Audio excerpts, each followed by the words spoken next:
Les grands singes ont un statut de personne humaine en 1999 en Nouvelle-Zélande. Ce que les Africains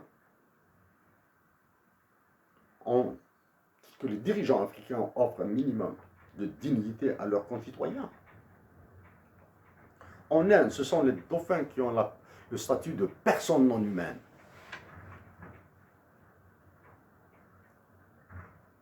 Donc, revenons au corps, là, au corps, au noyau.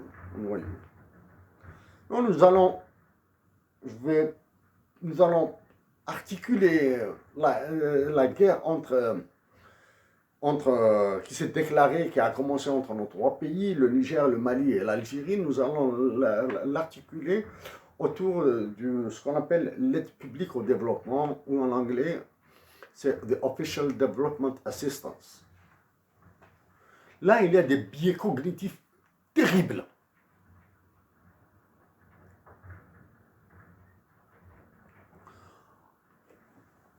Dans la culture nord-africaine, dans la culture algérienne, l'aide est supposée être gratuite.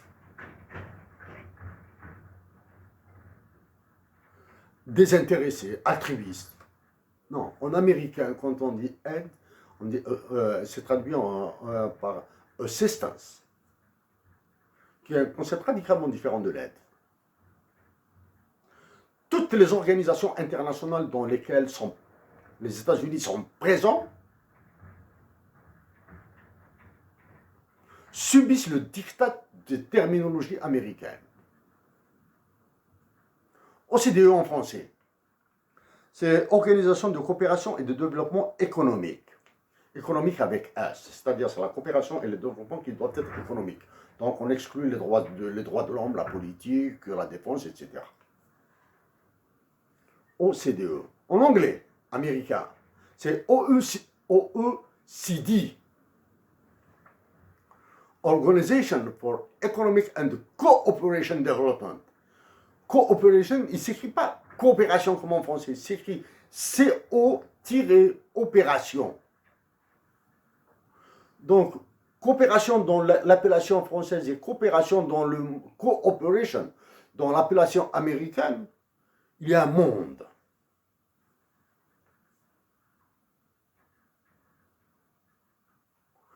La doctrine imposée par les États-Unis d'Amérique dans l'aide publique au développement, ou en anglais, donc, the Official Development Assistance,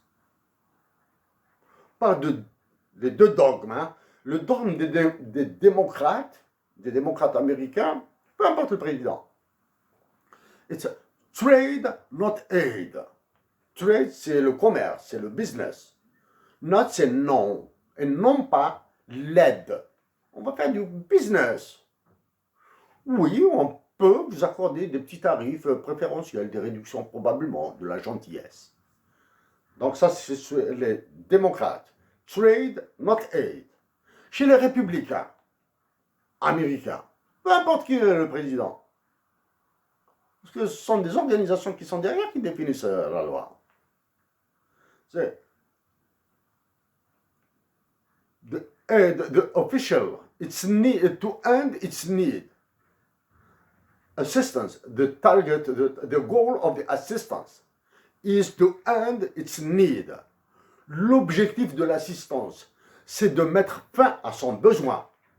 To end, mettre fin, to its need. Its need, c'est le besoin. Donc, vous avez là deux conceptions. Donc, quand les Français vous parlent, parce qu'il y a la domination linguistique, de coopération, elle est radicalement différente de la coopération américaine ou anglaise, anglo-saxonne en général. Voici ça c'est pour les dogmes. Et l'enjeu, nous avons déjà traité ce sujet dans le cadre de l'Algérie avec la position extérieure nette de l'Algérie. Ceux qui penseront que nous avons commis un lapsus lingué, probablement que oui, nous pouvons en commettre. Quand nous avons parlé auparavant de l'aide publique au développement de l'Algérie, l'Algérie n'était pas éligible parce qu'elle dépassait les minima exigés par l'OCDE. Maintenant, nous allons prendre un papier, il est là. Dans une tribune publiée par le journal diplomatique dirigé par M. Serge Halimi, fils de Mme Gisèle Halimi, l'avocate du FLN des révolutionnaires algériens durant la guerre de libération. Donc c'est M. Serge Halimi, fils de Mme Gisèle Halimi, de feu Gisèle Halimi. Donc à Serge Halimi, nous présentons nos condoléances. Nous disons à Serge Halimi que nous apprécions ses écrits. Donc, dans une tribune récente publiée nous allons retrouver les noms. Tribune récente, nous allons retrouver les noms des auteurs, les noms des rédacteurs parce qu'ils sont très importants pour nous.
Donc, voici le titre, c'est la tribune publiée par le Monde diplomatique la date le 26 octobre 2020, c'est récent, donc le 26 octobre 2020.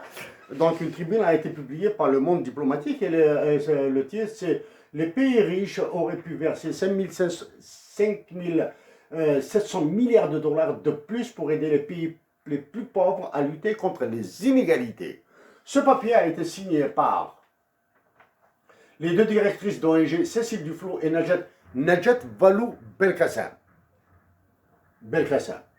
L'économiste Gabriel Zucman et Philippe Janssen, président de Coordination Sud. Voilà.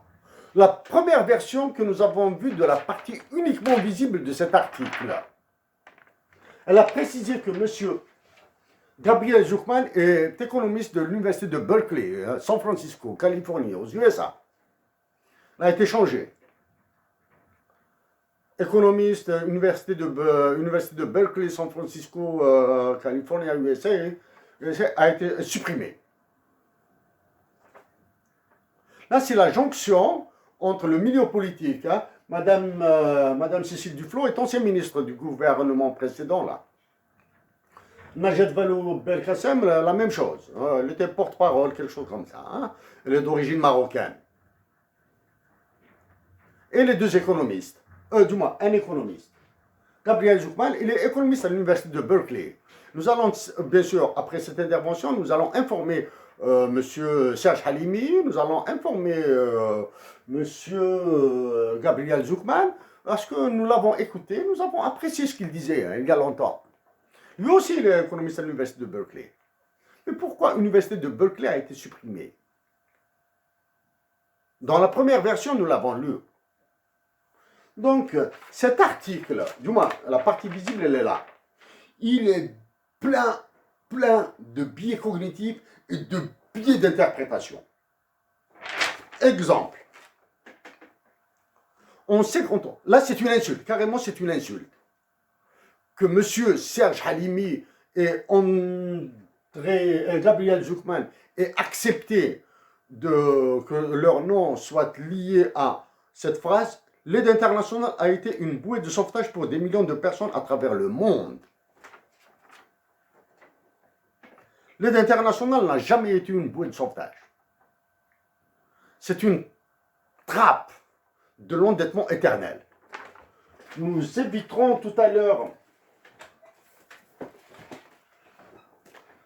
de pousser l'aide publique au développement jusqu'à l'official development, jusqu'aux derivatives. Manager's Guide to the world's most powerful financial instrument. Ça, c'est le traitement de la dette sur les marchés secondaires. Ça, c'est les produits toxiques. Nous éviterons d'aller jusqu'à ce stade. Mais par contre,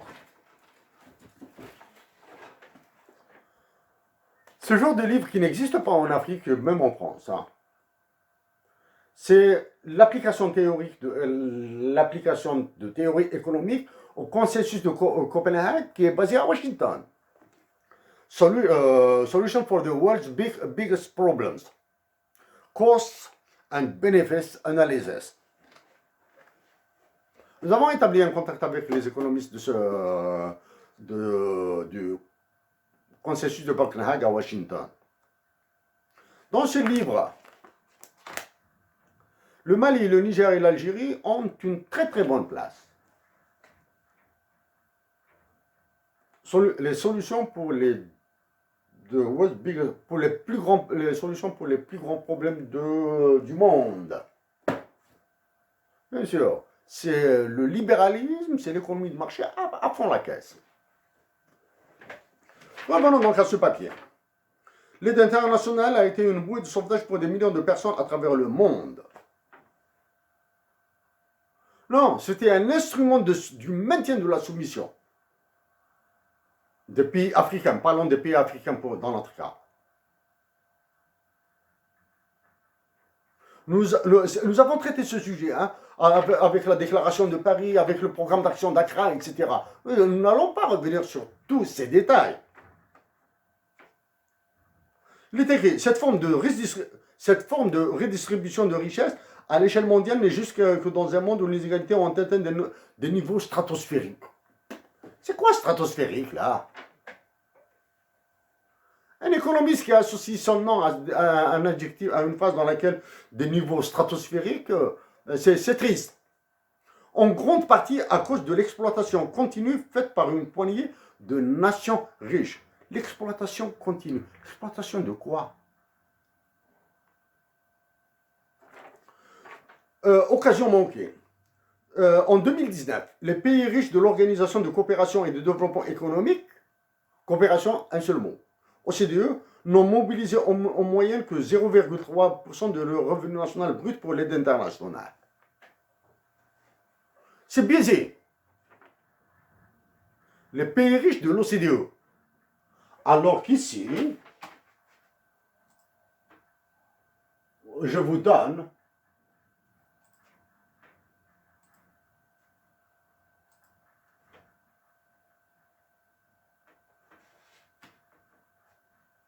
les chiffres de l'Arabie Saoudite.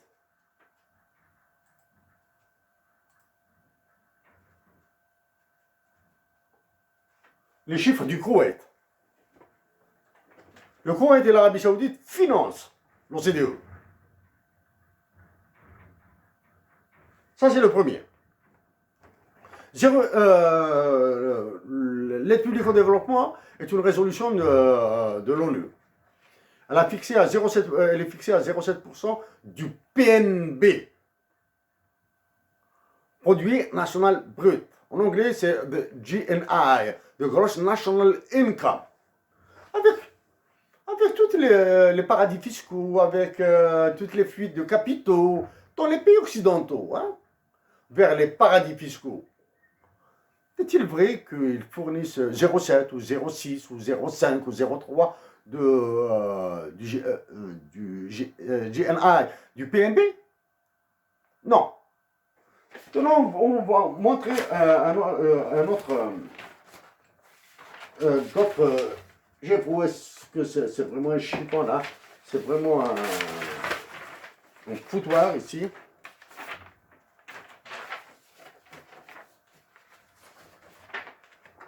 Voici les données extraites il y a 3 jours.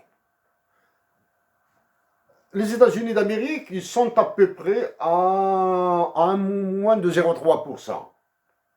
La France est à peu près 0,45. 0,45. Mais regardez la part des États-Unis d'Amérique. Ça, c'est en taux. Attention, quand il y a des taux se changent, quand on applique un taux changeant à une variable changeante, il y a un double effet. Si l'effet quantité, les États-Unis d'Amérique donnent 35 milliards de dollars par année pour 2019. La France, à peine 12 milliards. Même si son taux est supérieur à celui des États-Unis. Les Américains donnent 3 fois plus. Donc, quand on regarde ensuite, puisque vous pouvez jeter un coup d'œil sur les données statistiques de l'OCDE, vous allez trouver la fondation de Bill Gates. Hein? Elle est très importante, elle est très lourde. Donc, quand on donne ça, quand on donne cet argent à l'OCDE, au comité d'aide au développement, DAC, Development Assistance Committee, DAC, ils le donnent par continent. Et dans chaque continent, il y a des pays. Quand vous enlevez l'aide américaine, qui est destinée uniquement, quasi exclusivement au continent américain, il reste des peanuts pour les autres continents.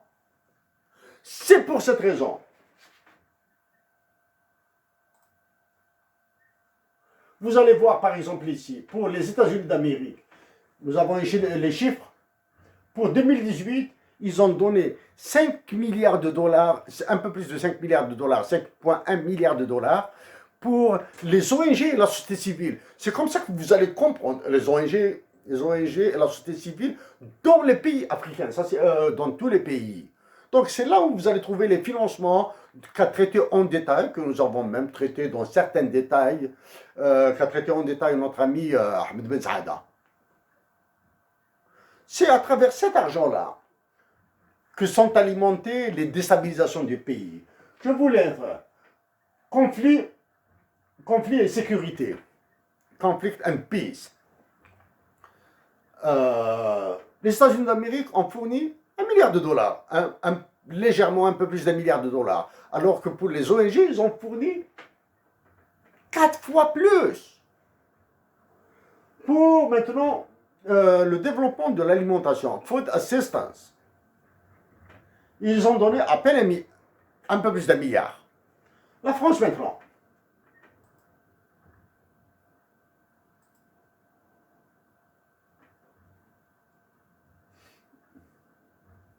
La France, bon, il faut vous rappeler les chiffres des États-Unis d'Amérique. La France a donné combien 100 pour la paix, les conflits. 15 millions de dollars. 15 millions de dollars. Elle a donné 15 millions de dollars. Ça veut dire qu'elle est intéressée par la guerre.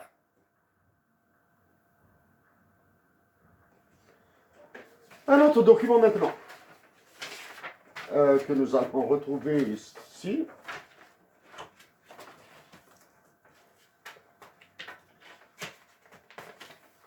Oh, où est-ce qu'il est là?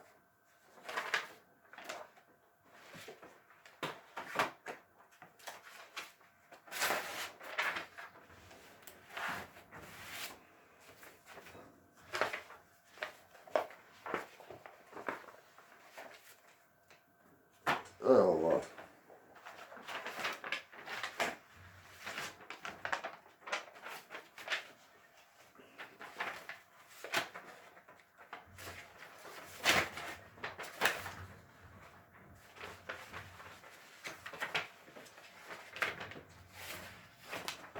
Ah, il est là. Le document. C'est un document de 2 jours, hein, il y a 2 jours de cela.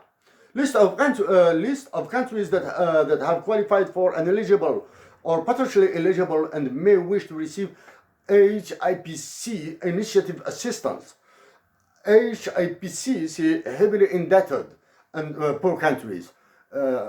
Heavily indebted poor countries. Ce sont les pays pauvres lourdement endettés. Et il y a uniquement les pays africains. Le Bénin, nous citons uniquement les pays africains. Le Bénin, le Burkina Faso, le Burundi, le Cameroun, la République centrafricaine, le Tchad, les îles Comores, la République du Congo, la République démocratique du Congo, le Zaïre, hein, la Côte d'Ivoire, l'Éthiopie, la Gambie, le Ghana, la Guinée, la Guinée-Bissau, le Madagascar, Mali, la Somalie, le Soudan, la Zambie, l'Ouganda, le Togo, la Tanzanie, le Niger, la Mauritanie et le Mozambique. Et Sao Tomé et Principe. À vue d'œil, comme ça, hein, à la louche. 80% des pays les plus pauvres, les plus endettés et pauvres sont des pays africains. Et vous avez juste une idée sur les chiffres. Mais pourquoi ils sont endettés? Parce que nous tous, y compris moi-même, avant d'étudier ça à l'université, en coopération internationale, nous avons vu que l'aide, c'est comme un donneur de sang. Nous vous offrons notre sang et qu'on n'en parle plus et que Dieu vous guérisse. Qu'est-ce qui est appelé aide? Tous les prix qui ont une libéralité de 35% ou plus sont classés dans l'aide publique au développement. On prend un exemple simple. Un prêt de 100 millions de dollars. 35% de libéralité. Donc 35 millions de dollars. 65% 65% est une dette, c'est-à-dire 65 millions de dollars sont à payer sur une échéance de 20 ans, 25 ans, 30 ans, ça dépend du pouvoir de négociation. Maintenant, quand un pays sollicite une aide de 100 millions de dollars, ça veut dire qu'il n'a aucune capacité de négociation. Donc 65 millions de dollars sont à rembourser dans 20-25 ans à des taux d'intérêt, supposons, de 5%. Ça veut dire avec l'aide publique au développement, les Maliens. Donc, nous reprenons rapidement sur l'aide publique au développement. Donc, nous avons pris l'exemple d'un prêt de 100 millions de dollars avec une libéralité de 35%. Donc, les pays pauvres, très endettés, se retrouveront après 20 ans, 25 ans, encore plus endettés. Parce que comme nous vous avons montré sommairement les derniers chiffres de l'OCDE, les aides publiques au développement destinées à l'Afrique touchent plus les ONG pour les déstabiliser, touchent les armées, les armées pour les maintenir dans un statut de guerre permanent. Donc il n'y a pas de projet économique de production. Ou du moins, quand une aide cible un projet économique de production, c'est-à-dire création de richesses, emploi, stabilisation, etc., fixation des populations migratoires, cessation des politiques des mouvements de migration économique, Donc, un enfant qui n'est pas encore né en Algérie, au Mali ou au Niger se retrouvera à sa majorité, dès qu'il sera homme ou femme, se retrouvera endetté. Et c'est l'une des trappes qu'on appelle la trappe de pauvreté, le cycle vicieux de la pauvreté, tout en évitant de marcher des marchés à options, des swaps, etc. Hein, le marché des vautours, qu'on appelle ça le marché des vautours de la finance. Le marché des vautours de la finance. Le dernier point sur lequel nous allons dire quelques mots parce que nous allons redétailler certains aspects liés à la guerre qui est en cours entre l'Algérie, le Mali et le Niger, que nous le répétons, qui vise sa partition. La partition de la Libye est acquise. Que ceux qui vous disent qu'il y a des négociations, etc., très bien. Négociations, des gouvernements provisoires, justice, ils diront justice transitionnelle au lieu de transitoire, etc. Ça, c'est tout ça, c'est de, on va dire, l'information omnibus, comme ça, c'est juste pour alimenter l'opinion publique. Hein. La solution réelle de la Libye sera celle comme de l'Irak. L'Irak est partitionné en 4 zones. Même si elles ont gardé le nom d'Irak, mais il y a 4 zones claires, nettes et limpides. Les zones d'exclusion aérienne imposées par les États-Unis d'Amérique sur un parallèle au sud, un autre parallèle, axe parallèle au nord. Et vous avez au milieu ce qu'il y a entre les deux parallèles, vous avez au nord les sunnites et au sud les chiites. Hein. Ça, c'est clair. Donc, la Libye, il y aura une syrianique à l'est, une tripolitaine à l'ouest. Il y aura la bande d'Aouzou qui sera occupée par les Français, par l'État français, par les forces servales. Sera occupée, plus l'actuel Kosovo au sud de l'Algérie, au nord du Mali, au nord du Niger, c'est tout ça qui va faire que la guerre sera atroce. Donc, l'aide publique au développement ou bien des Official Development Assistance destinée à l'Afrique, elle est destinée, n'est pas une bouée de sauvetage. C'est une trappe pour les Français et les Africains encore plus. Parce que c'est le continent le plus riche en ressources naturelles. Donc, le dernier point, nous nous adressons aux autorités du Mali, aux plus hautes autorités du Mali. Nous avons lu avec soin et nous avons fait attention à tous les détails qu'il contient. Le dernier rapport annuel du CIPRI. Et nous avons pris la partie dédiée au Mali. Nous l'avons lu dans le détail. Ce que vous nous proposons immédiatement, parce que nous avons travaillé sur une partie, certains aspects qui ont été décrits dans cette partie liée au Mali, en particulier dans l'aspect Tamashart, Touareg, Tamazirt, et les aspects liés à la paix, dont nous venons de parler, et à l'aspect économique, dont nous avons parlé aussi. Dans l'équipe qui a travaillé, dans l'équipe de rédaction du rapport sur le Mali, destiné au CIPRI, hein, ce CIPRI de Stockholm International Peace Research Institute. Il y a un de vos compatriotes qui est à l'université du Kentucky aux États-Unis. Nous sommes prêts à travailler avec lui sur une séance de 3 heures. 2 heures à 3 heures de travail. Pas plus. Hein. Nous étant au Canada, votre compatriote malien étant aux États-Unis à l'université du Kentucky, donc pour nous, c'est clair, du droit international des mathématiques et des chiffres. Nous allons reprendre certaines informations qui sont sérieuses, graves et dangereuses,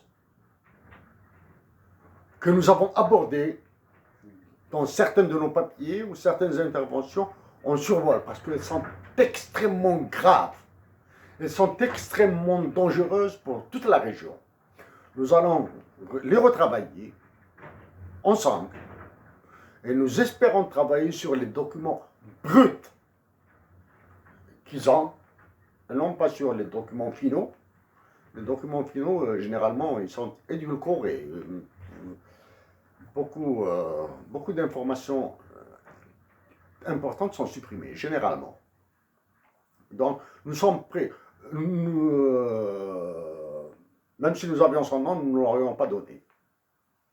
Donc, c'est un Malien qui est à l'université du Kentucky aux États-Unis. Pour les déplacements au Canada, ils seront à nos frais. Nous déplacer à Ottawa, nous le ferons sur nos propres deniers. Mais pour les voyages aux États-Unis ou au Mali,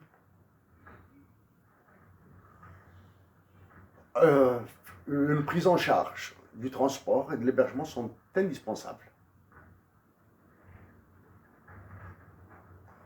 Bien sûr, nos déplacements au Mali nous seront accompagnés d'une personne de notre choix. Ce sont les deux uniques conditions.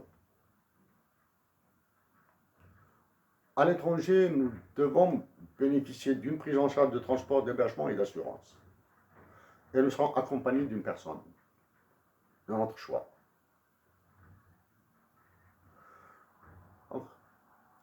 Pour résumer, que les nations maliennes, nigériennes et algériennes agissent de toute leur force, sagesse et pacifiquement pour arrêter la guerre entre l'Algérie et le Niger. L'Algérie et le Niger et le Mali.